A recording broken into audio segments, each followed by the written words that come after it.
The container ship collided with a key bridge in Baltimore, US early Tuesday, causing the bridge to collapse and sending people into the frigid water. 2 people are rescued while several others are still missing. Rescue operations are currently underway. It was a Maersk chartered ship and all 22 crew members are Indians.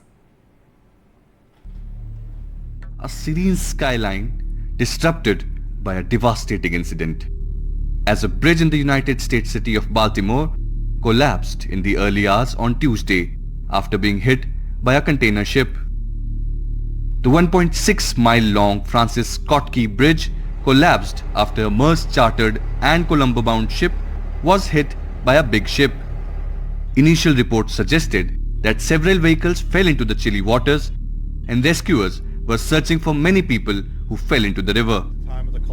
The Baltimore Fire Department chief said that initially 2 people were rescued. We were able to remove 2 people from the water. 1 individual refused service and refused transport. Essentially, that person was not injured.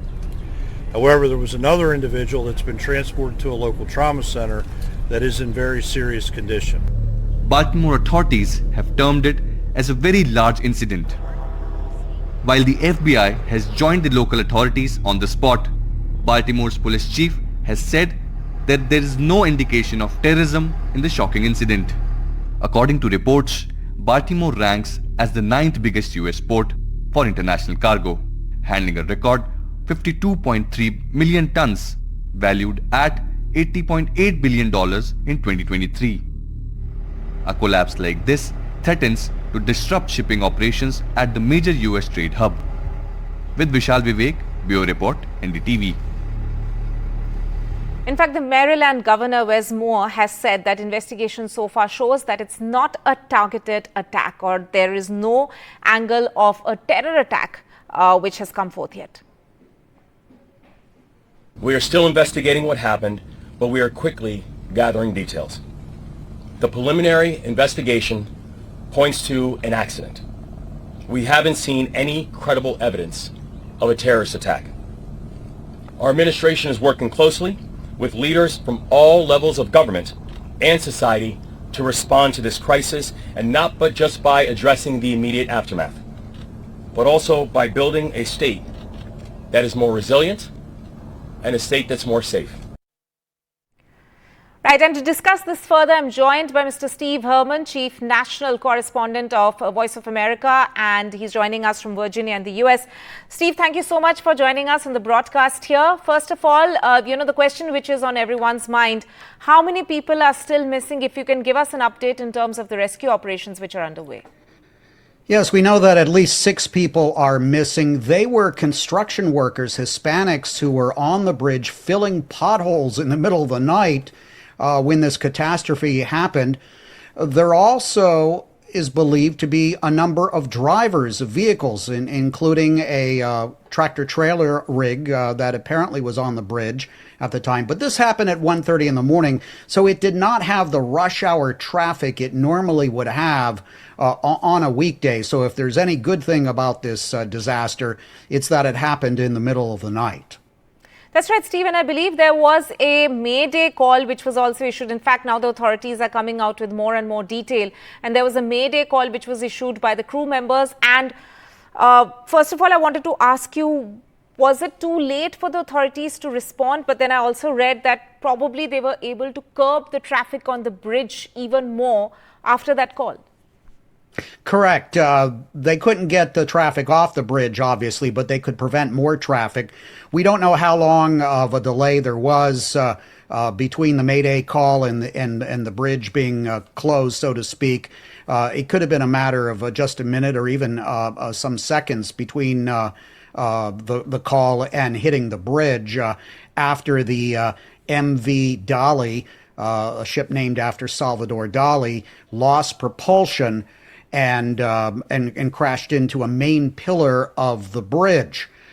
So the search and rescue operations are underway, but of course it's now been 11 hours since it happened. So anyone under the water presumably is still not alive. Right. Steve, also what we have heard is that, it was a chartered ship a ship chartered by Maersk, and none of their crew members were on board. But the ship actually had Indian crew member and all Indian crew on the ship that we know of, and there were 22 of them on board. They are all safe. We are given to understand that. Have authorities so far spoken in detail to the crew to actually piece together what happened, what went wrong? Yeah, our understanding is that's going to happen later. All the crew is being held on the ship. I should also mention that at the time of the accident, the vessel, which had left the port of Baltimore just 30 minutes ago, would have been under the control of 2 local pilots. This is very routine because of the sophistication of getting a big ship like this in and out of a crowded harbor. The water is only 15 meters deep, apparently, at this point where the accident happened. So they're going to definitely want to talk more than anybody else to these pilots who presumably were not Indians who were in control of the vessel at the time of the accident. Right, that's very significant. Also, Steve, what we are told, in fact, the Maryland governor just spoke a short while back, and we've also seen the social media post by the Homeland Security authorities. They have at the moment said that there's no indication of any sort of a targeted or a terror attack. But is it too early to rule this out? Or, because it's early days in the investigation still, as you said, the detailed conversation with the crew will happen in some time.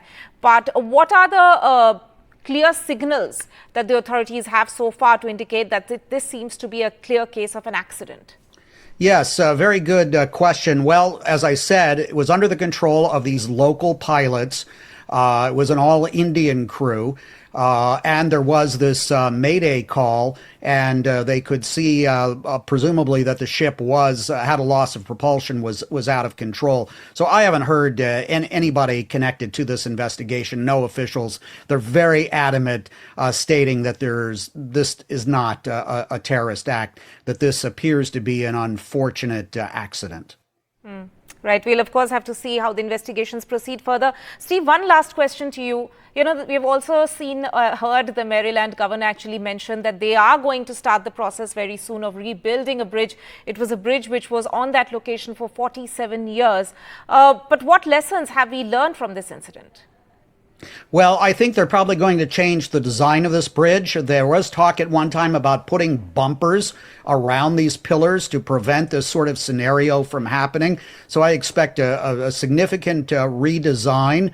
But it took 5 years to build this bridge, presumably after years of planning for it. So this is going to be a huge problem for the city of Baltimore, because this is a part of Interstate 695, this bridge, and for the Port of Baltimore for presumably years to come. Shifting focus now to domestic news and election news for that matter. Conflict in the Mahayuti alliance in Maharashtra with a tussle over several seats.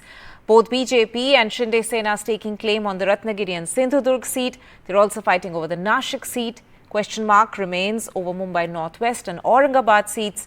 Now, as we know that the Mahayuti alliance in Maharashtra, there has in fact been a back and forth for several days and weeks now over seat sharing arrangement in the state. But Deputy Chief Minister Ajit Pawar has today said that the final list of seats and seat sharing of all the candidates will be announced together on March 28th.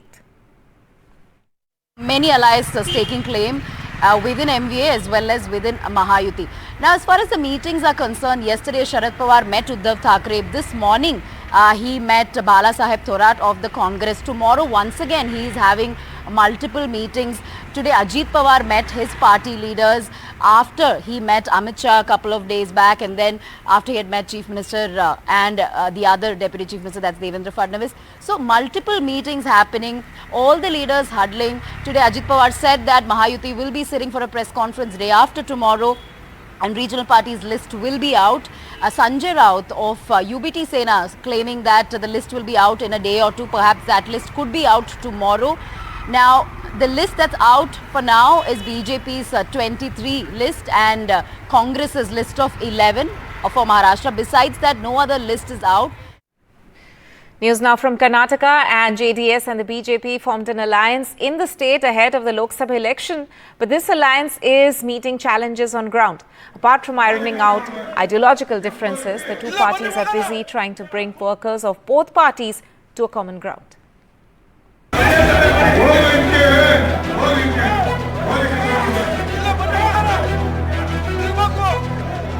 This is the ruckus witnessed at the Tumkur Lok Sabha constituency in Karnataka. BJP and JDS workers gathered to campaign for their alliance candidate V.S. Somanna. But an exchange triggered by past differences between two local leaders soon went out of control. The flashpoint was when a JDS MLA accused a local BJP leader for his defeat in 2019. Such scenes were witnessed in Hassan too, leaving senior BJP and JDS leaders worried about coordination at the grassroots. Tumkur में देखा कार्यकर्ता छोटा मोटा होता रहता है मास party होने के नाते मास सपोर्टर्स रहने के नाते छोटा मोटा ऐसा होता रहता है जीतने का मुश्किल नहीं है हम तुमकुर में भी जीतेंगे मोंडिया में भी जनता दल जीतेगा हम उसको मदद करेंगे वो लोग हमको मदद करेंगे During the Lok Sabha election in 2019, the Congress and the JDS forged an alliance, but it could not be translated into votes. It is difficult to unite the workers in an electoral alliance, especially when it is new and fresh. There will be a lot of here and there differences, so which we will have to look out for, because it's a new alliance and the alliance has just happened. So we have conducting the meeting between the two party Karyakartas, and as of now things are looking good, things are looking strong between the Karyakartas, both the party Karyakartas. We'll keep it like that. The BJP has its own worries too, tackling dissent within the party. After K.S. Ishwarappa and Sadananda Gowda, Karnataka MLA S.R. Vishwanath, who is vying for a Lok Sabha ticket for his son, is against Dr. Sudhakar's candidacy at Chikkaballapur and has publicly protested. Senior leaders of both the BJP as well as the JDS may have joined hands, but this will result in victory only when workers of both the parties meet eye to eye. Both of them have been fighting against each other for 2 decades now, and this time here is a battle where the warring parties are on the same side. With camera person Govind Pratibharaman in Bengaluru for NDTV. And the BJP has announced that it will go solo in the elections for 13 Lok Sabha seats in Punjab. This was said by the state party chief Sunil Jakhar in a video message, putting an end to speculation on a possible tie-up between the BJP and its estranged ally, Shiromani Akali Dal. Bharatiya Janata party Punjab ਦੇ ਲੋਕ ਸਭਾ ਚੋਣ ਕੱਲੇ ਲੜਨ ਜਾ ਰਹੀ ਹੈ ਆ ਫੈਸਲਾ ਪਾਰਟੀ ਨੇ ਲੋਕਾਂ ਦੀ ਰਾਏ ਪਾਰਟੀ ਦੇ ਵਰਕਰਸ ਦੀ ਰਾਏ ਲੀਡਰ ਸਾਹਿਬਾਨ ਦੀ ਵੱਖ-ਵੱਖ ਰਾਏ ਉਹਨਾਂ ਸਾਰਿਆਂ ਨੂੰ ਲੈ ਕੇ ਉਹਦੇ ਬਾਅਦ ਪੰਜਾਬ ਦੇ ਭਵਿੱਖ ਪੰਜਾਬ ਦੀ ਜਵਾਨੀ ਪੰਜਾਬ ਦੀ ਕਿਸਾਨੀ ਪੰਜਾਬ ਦੇ ਵਪਾਰੀ ਪੰਜਾਬ ਦੇ ਸਨਅਤਕਾਰ ਪੰਜਾਬ ਦੇ ਮਜ਼ਦੂਰ ਸਾਡਾ ਪਿਛੜਿਆ ਵਰਗ ਸਾਰਿਆਂ ਦੀ ਬਿਹਤਰੀ ਵਾਸਤੇ ਇੱਕ ਉਜਵਲ ਭਵਿੱਖ ਵਾਸਤੇ ਆ ਫੈਸਲਾ ਲਿਆ ਕਿਉਂਕਿ ਜੋ ਕੰਮ ਬੀਜੇਪੀ ਪਾਰਟੀ ਨੇ ਪ੍ਰਧਾਨ ਮੰਤਰੀ ਮੋਦੀ ਜੀ ਦੇ ਰਹਿਨਮਾਈ ਦੇ ਵਿੱਚ ਪੰਜਾਬ ਵਾਸਤੇ ਕੀਤੇ ਨੇ ਕਿਸੇ ਤੋਂ ਓਲੇ ਨਹੀਂ ਕਿਸਾਨਾਂ ਦੇ ਫਸਲਾਂ ਦਾ ਇੱਕ ਇੱਕ ਦਾਣਾ ਪਿਛਲੇ 10 ਸਾਲ ਚੱਕਿਆ ਗਿਆ ਐਮਐਸਪੀ ਤੇ ਜਿਹੜੀ ਉਹਨਾਂ ਨੂੰ ਉਹਦੀ ਭੁਗਤਾਨ ਹੈ ਹਫਤੇ ਦੇ ਅੰਦਰ ਅੰਦਰ ਉਹਨਾਂ ਦੇ ਖਾਤਿਆਂ ਦੇ ਵਿੱਚ ਪਹੁੰਚੀ ਹੈ ਸਾਡੇ ਵਾਸਤੇ ਅਸੂਲ ਜ਼ਿਆਦਾ ਇੰਪੋਰਟੈਂਟ ਹੈ ਨੰਬਰ ਗੇਮ ਤੋਂ 103 ਸਾਲਾਂ ਵਿੱਚ ਅਕਾਲੀ ਦਲ ਨੇ ਕਿ ਸਰਕਾਰ ਬਣਾਉਣ ਵਾਸਤੇ ਪਾਰਟੀ ਨਹੀਂ ਬਣਾਈ ਕੌਮ ਦੀ ਰੱਖਿਆ ਪੰਜਾਬ ਦੀ ਰੱਖਿਆ ਪੰਜਾਬੀਆਂ ਦੀ ਵਿੱਚ ਭਾਈਚਾਰਕ ਸਾਂਝ ਤੇ ਪੰਜਾਬ ਵਿੱਚ ਅਮਨ ਸ਼ਾਂਤੀ ਵਾਸਤੇ ਅਕਾਲੀ ਦਲ ਦੀ ਜ਼ਿੰਮੇਵਾਰੀ ਹੈ Now, in a jolt to the Congress, its three-time MP Ravneet Singh Bittu's joined the BJP. Mr. Bittu is the grandson of former Punjab Chief Minister Beyan Singh. This is another high-profile exit from the Congress party to the BJP. आज मैं ये बड़े विश्वास से कह सकता हूं, जो मैंने पिछले 10 साल से चाहे प्रधानमंत्री मोदी जी हों, अमित शाह जी हों, बहुत ज्यादा पंजाब के लिए उनका प्यार है और बहुत कुछ करना चाह रहे हैं और करना चाहते थे, लेकिन बाकी स्टेट आज कहां की कहां चली गई। एक गैप पंजाब में जो एक पुल का ब्रिज का काम करने की जरूरत है, किसानों को साथ लाने की, वहां के मजदूरों को साथ लाने की, वहां के दुकानदार इंडस्ट्रीज को साथ लाने की, वो काम क्योंकि सरकार 10 साल रही, आगे भी लोगों ने फैसला जो किया है वो सरकार मोदी जी की बननी है, तो हम क्यों पीछे रहें। सबसे बड़ी अफसोस की बात यह कि आज जब पार्टी को सबसे ज्यादा जरूरत थी, मैं हैरान हूं कि साहब बेअन सिंह जी जहां भी बैठे हैं वो अपने पोतरे के इस कदम पर क्या सोचते होंगे। रवनीत सिंह बिट्टू जी को मैंने इतना ही कहना, बिट्टू साहब आपने ये जो कदम उठाया अपने हाथ से अपना गर्दन आपने काट ली। We'll head into a short break at this point. News and updates will continue on NDTV.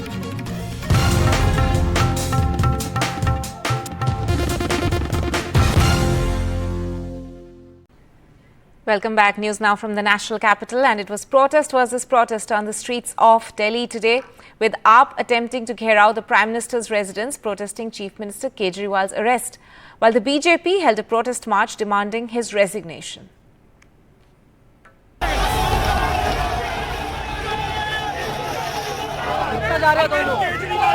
High drama on the streets of Delhi, as both AAP and BJP held parallel protests. AAP demanding release of Arvind Kejriwal, BJP pressing for his resignation.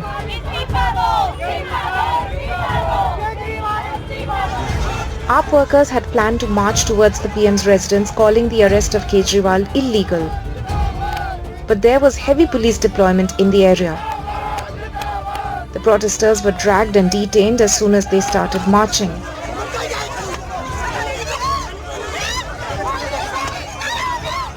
Bharatiya Janata party के police से पूछना चाहता हूं कि इस देश के लोकतंत्र में कहां लिखा है कि आप अपनी आवाज को उठाने के लिए आपको परमिशन लेनी पड़ेगी। मोदी जी से मैं कहना चाहता हूं कि आपने एक अरविंद केजरीवाल जी को गिरफ्तार किया है, इस देश के हर गली, हर कोने, हर मोहल्ले से अरविंद केजरीवाल जी निकलेगा। आप किस किस को गिरफ्तार करोगे? अरविंद केजरीवाल एक विचारधारा है। Similar scenes were witnessed at the BJP protest as they marched towards Delhi Secretariat. Water cannons were used as the BJP workers raised slogans of Kejriwal Istifa Do. Delhi का मुख्यमंत्री कट्टर बेईमान है, भ्रष्टाचारी है, उसने दिल्ली के पैसों को लूटा है। उसके इस्तीफे की मांग को लेकर हम दिल्ली सचिवालय जा रहे हैं। कोई सरकार नहीं चल रही। आम आदमी पार्टी का जैसे चरित्र फर्जी है, इनके आदेश भी फर्जी हैं। Amid the feisty dangle on the streets, the CM, according to AAP, has been working from ED custody and passed his second order on Tuesday from behind the bars. The BJP has called this jail se sarkar model of AAP as sham. Amid all this protest and counter-protest, it is ultimately the people of Delhi who are suffering because of the numerous traffic advisories that are being issued and the public transport getting impacted. Now in Delhi with camera person Ashwini, this is Ishika Verma for NDTV. Now election season is no stranger to controversies, and the latest controversy is linked to Bollywood actor who's also now a BJP candidate, Kangana Ranaut. Now Congress's spokesperson Supriya Shrinet has denied making a crass comment against the actor, claiming that someone who has access to her social media had released a post. Kangana, who's also BJP's candidate from Mandi in Himachal Pradesh, has in fact also commented on it, saying that Congress should not in fact get into stereotypes. But the remark has in fact snowballed into a big controversy, with NCW also sending a letter to the Election Commission. A pre-poll controversy with a filmy twist. The row emanating from a social media post reportedly by Congress spokesperson Supriya Shrinet against BJP's Himachal candidate and actor Kangana Ranaut. A comment which is crass and derogatory. Shrinet has clarified within hours of the post going viral, claiming that she did not put it out. मेरे Facebook और Instagram account का access कई लोगों के पास है। उसमें से किसी एक व्यक्ति ने आज एक बेहद घृणित और आपत्तिजनक पोस्ट की। मुझे जैसे ही पता चला, मैंने सर्वप्रथम उस पोस्ट को डिलीट किया। But by then, Congress was already in the eye of a storm. Kangana herself has come out against the remark. किसी भी महिला का कोई भी, चाहे उनका व्यवसाय हो, कोई भी उनका काम हो, किसी भी तरीके की जो महिला है वो डिग्निटी जो है वो डिजर्व करती हैं, और किसी भी महिला को अपमानित करना, सेक्सुअलाइज करना, और खासकर सबसे ज्यादा जो मुझे दुख हुआ है वो जो मंडी जिसे छोटा काशी कहा जाता है, उसके बारे में इतनी भद्दी टिप्पणी। Ahead of elections, this has given the BJP fresh political fodder against Congress. It's time we fight stereotypes. Why can't a woman who comes from the film fraternity or the fashion fraternity or any other profession join active public life? It is very unfortunate that a woman is using such derogatory language against another woman. I have taken it very seriously. NCW has taken it very seriously. We have written to the Election Commission to take stringent action against the party and also against this leader. While the Congress may try to distance itself from this comment, the political controversy is likely to simmer for some time. Bureau Report, NDTV. And with that, it's a wrap on the show. Keep watching NDTV.